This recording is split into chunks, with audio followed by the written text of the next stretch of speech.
నమస్తే రమగారు. నమస్తే జయ.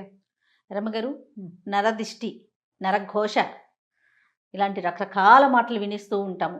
పిల్లలకి తగిలిందని, ఇంటికి తగిలిందని, వ్యాపారానికి తగిలిందని, హ్మ్. నాశనం అయిపోయామని, వాళ్ళ దిష్టే తగిలింది, వాళ్ళ కన్నే పడిందని హ్మ్. ఇలా చాలా వింటాం కదా రమ్మగారు. నిజంగా దిష్టి ఉంటుందా? ఇప్పుడు పిల్లలకైతే ఏదో మంగళవారమనో, ఆదివారమనో ఎండుమిరపకాయలు తిప్పేయటమో, ఉప్పో, కోడిగుడ్డో ఇలా తిప్పి పడేస్తూ ఉంటారు. హ్మ్. మరి సంస్థలకి జరిగితే నిజంగా ఒక మనిషి కన్నుకి అంత పవర్ ఉంటుందండి? ఉంటుందా అంటే ఉంటుంది. నరుడి కంటికి నల్లరాయైనా ఆ! పగులుతుందంటారు. ఇదొక సామెత. హ్మ్. ఎలా ఉంటుందంటే జయ, మాటలకి చాలా పవర్ ఉంటుంది. చూపుకి చాలా పవర్ ఉంటుంది. మనం సాధారణంగా ఏం చేస్తాం? ఈ ప్రాణాయామాలు అవి చేసేటప్పుడు అవును. కాన్సంట్రేషన్ పెంచుకోవాలంటే, ఒక గోడ మీద ఒక ఎర్ర చుక్క పెట్టి దానికేసి చూస్తూ ఉండండి అని చెప్తాం. ఆ! ఇది నేను చెప్పాను కూడా ఇదివరకు. చాలా మంది చెప్తుంటారు. పెద్దవాళ్ళంతా చెప్తారు. ఆ! ఆ పెద్దవాళ్ళ దగ్గర విని నేను కూడా చెప్తుంటాను. ఆ చుక్కకేసి అట్లా చూస్తున్నాం అనుకో, మొదట అసలు అది సూది మొన పొడిచినంత చిన్న చుక్క కాసేపటికి పెద్దదవుతుంది. ఇంకా పెద్దదైపోతుంది. తర్వాత కళ్ళంతా నిండిపోతుంది. చుక్క అంతే కదా ఉంది. మన కళ్ళకి ఏమైనా పవర్ ఉందా? ఏం లేదు. చూడగా చూడగా ఏమవుతుంది అది? పెద్దది. పెద్దదైపోతుంది. ఏదైనా చూసి ఎంత బావుందో, బావుందో, బావుందని పదే పదే ఇప్పుడు పిల్లల్ని ఎక్కడికైనా బజార్ తీసుకెళ్ళాం. నలుగురు మన ఫంక్షన్‌లకే తీసుకెళ్ళాము. అందరూ అబ్బో! పిల్లాడు బాగున్నాడు, బాగున్నాడు, భలే ముద్దుగా ఉన్నాడు. అబ్బో! వీడు ఎంత యాక్టివు అట్లా 5, 6 సార్లు, 10 సార్లు అని అందరి కళ్ళు వాడు ఎటు టింగ్ టింగ్ అని ఎగురుతున్నాడు అనుకో, అందరూ వాడికేసి చూస్తుంటారు. ఓ 2, 3 గంటల తర్వాత పిల్లాడు కింద పడతాడు. లేకపోతే వాడు ఏదో ఎందుకో నస మొదలుపెట్టి ఇక ఏడ్చుకుంటూ ఉంటాడు. కన్ను తగిలేసింది పిల్లాడికి. అందరూ చూస్తుండేసరికల్లా ప్రతి వాళ్ళ కాన్సంట్రేషను ఒక విషయం మీదకే వెళ్తే అక్కడ ఒక డిస్టర్బెన్స్ ఏర్పడుతుంది.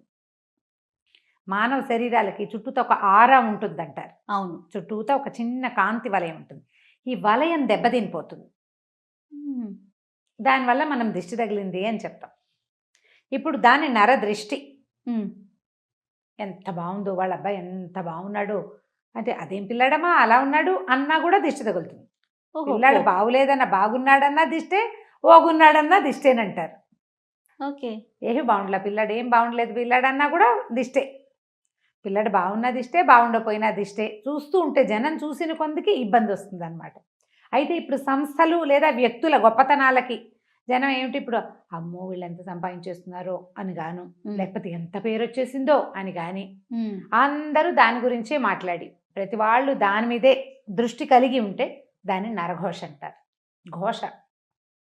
ఇప్పుడు నోటితోటి ఒక మాట అంటాం కదా జయ, వీళ్ళు ఎంత సంపాదిస్తున్నారో లేదా మంచి సంపాదన వచ్చింది అని అన్న లోపల ఒక మంట ఉంటుంది మనకి. ఒక్కొక్క వ్యక్తిని బట్టి వాళ్ళ మనస్తత్వాన్ని బట్టి అవును. వాళ్ళది పాజిటివ్గా చాలా కష్టపడ్డారు, ఇవాళ పైకి వచ్చారు, 10 రూపాయలు తెచ్చుకుంటున్నారు అన్న మాట పైకి అన్నా కూడా లోపల అది ఉంటుందో ఉండదో, ఇంటెన్షన్ వేరేగా ఉంటుంది. లోపల ఉడుకుతోందనుకో, బయటికి వచ్చిన ఈ మాటలలో ఒక రకమైన వైబ్రేషన్ రిలీజ్ అవుతుంది. ఓకే. అదే ఘోషగా పరిణమిస్తుంది. నీకు చూడు చాలా super couple, super family, super పిల్లాడు, బ్రహ్మాండమైన చదువులు అన్నవాళ్ళు పుసుక్కిన అక్కడ ఏదో అయిపోతుంది. ఆ మూడు పెళ్ళాం కొట్టుకు చచ్చిపోతారు, వాళ్ళు కొట్టుకు చచ్చిపోతారు. ఈ పిల్లాడు పరీక్ష రాసి రేపొద్దున ఐఏఎస్ ఇంతే అనుకున్నవాడు యాక్సిడెంట్ అయ్యి అక్కడెక్కడో పడతాడు. లేకపోతే అక్కడికి వెళ్ళాక రాదు. కొంతమందికి ఫెయిల్ అయిపోతారు, లేదా అన్నీ బాగానే ఉంటాయి, అవేం ఫెయిల్ అవ్వవు. వీళ్ళకే ఏదో అనారోగ్యమో, చెప్పుకోలేని ఇబ్బందులు, వీళ్ళ సక్సెస్ అంతా అలాగే ఉంటుంది. కానీ వాళ్ళ జీవిత ప్రయాణం మహావిసగటగా మారిపోతుంది. రోజు ఏదో ఒక చిన్న ప్రాబ్లంతోటే ఉంటుంటారు వాళ్ళు. సక్సెస్ మాత్రం అదే రేట్లో ఉంటుంది. ఈ ఘోష సక్సెస్ని కొట్టలేదు, ఎందుకంటే వాళ్ళ సక్సెస్ జాతక లక్షణాలు గట్టివి, గ్రహాలు చాలా గట్టివి. అందుకని వీళ్ళకి చిన్న చిన్న చిన్న చిన్న ఇబ్బందులు, రుగ్మతలు, శారీరక మానసికమైన రుగ్మతలు, సంసారంలో ఇబ్బందులు, స్నేహితులతో ఇబ్బందులు వచ్చేస్తాయి. మనం గమనిస్తూ ఉంటాం వాటిని కదా. అయితే వీటిని ఎట్లా చేసుకోవాలి అంటే పురాతన కాలం నుంచి వచ్చిన పద్ధతి అయితే ఉప్పుతో దిష్టి తీసుకోవటమే చెప్తారు. ఓకే. ఉప్పు నెగిటివ్ ఎనర్జీని తీసేస్తుంది. పిల్లలకి ఏం చేస్తాం, 2 గుప్పెలతో ఉప్పు పట్టుకుని ఇటు 3 సార్లు ఇటు 3 సార్లు తీస్తాం. 3 2 3 6 సార్లు తీసి ఈ ఉప్పుని నీటిలో పోస్తే ఉప్పు కరిగిపోతుంది, నెగిటివ్ ఎనర్జీని తీసేస్తుందని. ఈ తిప్పటం వల్ల మన చుట్టూతా బాడీ చుట్టూతా ఆరా ఉంది కదా, దాన్ని ఆరా పుల్ చేస్తాం, పుల్లింగ్ అవుతుంది అనమాట. అది ఆరా మళ్ళీ యథాప్రకారం లాగబడుతుందని మన పాతకాలపు పద్ధతి. ఇప్పటికీ కూడా ఈ నెగిటివ్ ఎనర్జీని పోగొట్టుకోవాలంటే ఎప్పుడూ ఉప్పు క్యారీ చేయాలని చెప్తారు. ఇళ్లల్లో మనం ఇంట్లోకి వెళ్తాం, ఈ మన హాల్లో కనపడే చోట రాళ్ల ఉప్పు ఒక కప్పులో పోసి పెట్టడం, నెల నెల మార్చేసుకోవాలి. బాత్రూముల్లో ఉప్పు పోసి పెట్టుకోవటం, బాత్రూంలో కూడా ఒక గ్లాస్ బౌల్లో ఉప్పు అని తెలియాలన్నమాట, అటు పెట్టుకోవటం. తర్వాత ఎక్కడి నుంచైనా బయటికి నుంచి వస్తే నీళ్ళల్లో కాస్త ఒక చిటికెడు ఉప్పు వేసుకొని, రాళ్ల ఉప్పు వేసుకొని స్నానం చేయటం 4 చెంబులు.